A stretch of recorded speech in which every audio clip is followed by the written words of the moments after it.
Exclusivo, estivadores do mais importante porto da América Latina denunciam a falta de segurança. O Porto de Santos registra quase um acidente de trabalho por dia. Uma rotina perigosa que muitas vezes termina em tragédia. No grande porto do litoral paulista, pequenos barcos levam centenas de homens todos os dias para o trabalho nos terminais e navios. Mas nesse ofício perigoso e disputado, nem todos eles voltam para casa. Meu Deus, ele só era um menino. Ele tinha 35 anos de idade, um filho de 5 anos, que ele queria ver crescer, que ele tinha planos. E assim. Wagner morreu trabalhando no desembarque de um navio cargueiro, como esse.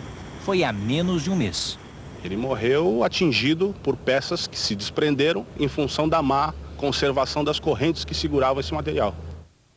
Mas como podem ser mal conservadas peças que sustentam toneladas?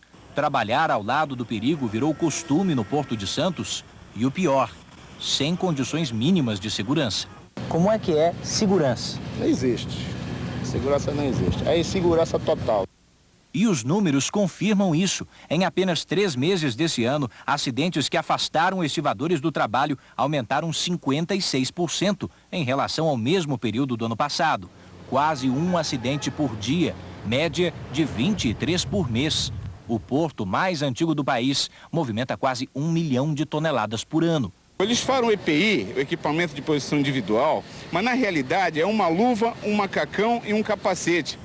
Ainda assim, não é difícil encontrar trabalhadores sem capacete e luvas, mesmo sendo indispensáveis. Sem falar de imagens como esta, estivadores só de bermuda e chinelos. E quando precisam trabalhar a mais de 20 metros de altura, que garantia eles têm? Se tivesse os cintos de segurança e o treinamento para que os homens pudessem utilizar no trabalho em altura, estaria evitando vários tipos de acidentes que podem até ser fatais.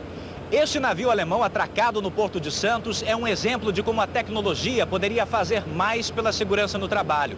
Todos os 5.000 containers que embarcam aqui com a ajuda deste guindaste são acoplados automaticamente. Com isso, não é preciso que o estivador, por exemplo, fique sobre eles arriscando a vida, embora isso ainda aconteça.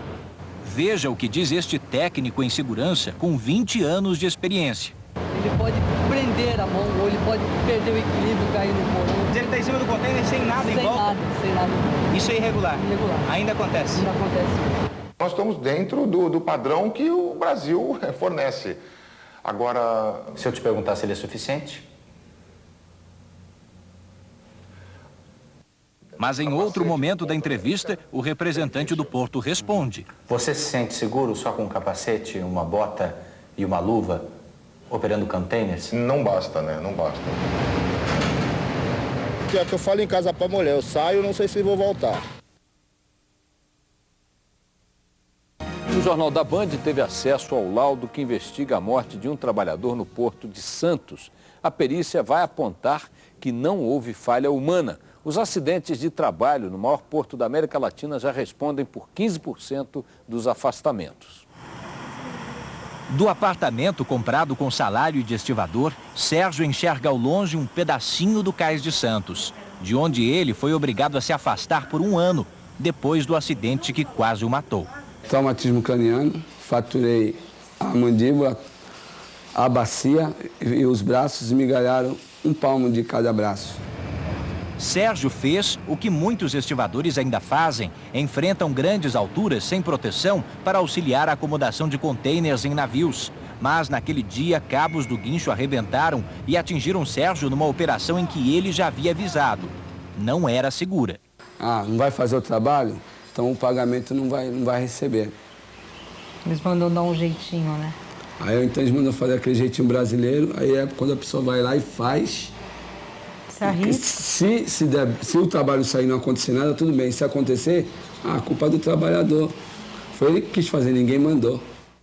Casos como o de Sérgio já afastaram do trabalho quase 1.000 funcionários nos últimos 4 anos no Porto de Santos, o que significa 15% do total de trabalhadores. Um número elevado, mesmo para as empresas que contratam a mão de obra e são responsáveis pela segurança. essa movimentação crescente, muito grande em curto prazo de tempo, não houve efetivamente talvez o acompanhamento desse treinamento mais adequado. A viúva do estivador Wagner Mateus, morto num acidente de trabalho dia 7 de novembro, diz que o marido reclamava das condições de segurança no porto. Wagner morreu prensado por peças que se desprenderam de um navio cargueiro. Eles são seres humanos, são pais de família, como Wagner era, são filhos, são seres humanos que precisam ter a vida preservada assim. Eles não são apenas números. Uma investigação aberta pela polícia para apurar as causas do acidente que levou à morte o estivador deve ser concluída até o final da semana. Mas informações do inquérito obtidas com exclusividade pelo Jornal da Band apontam que não houve falha humana. Fotos da perícia mostram que o equipamento usado na amarração das cargas era inadequado. Nós verificamos que o acidente ocorreu por uma insegurança no trabalho. Está muito claro. E especificamente uma falha do material utilizado. O importante não é só bater recordes de produção, de carga e descarga, mas também em preservar vidas humanas. Um lar não pode ser destruído dessa maneira.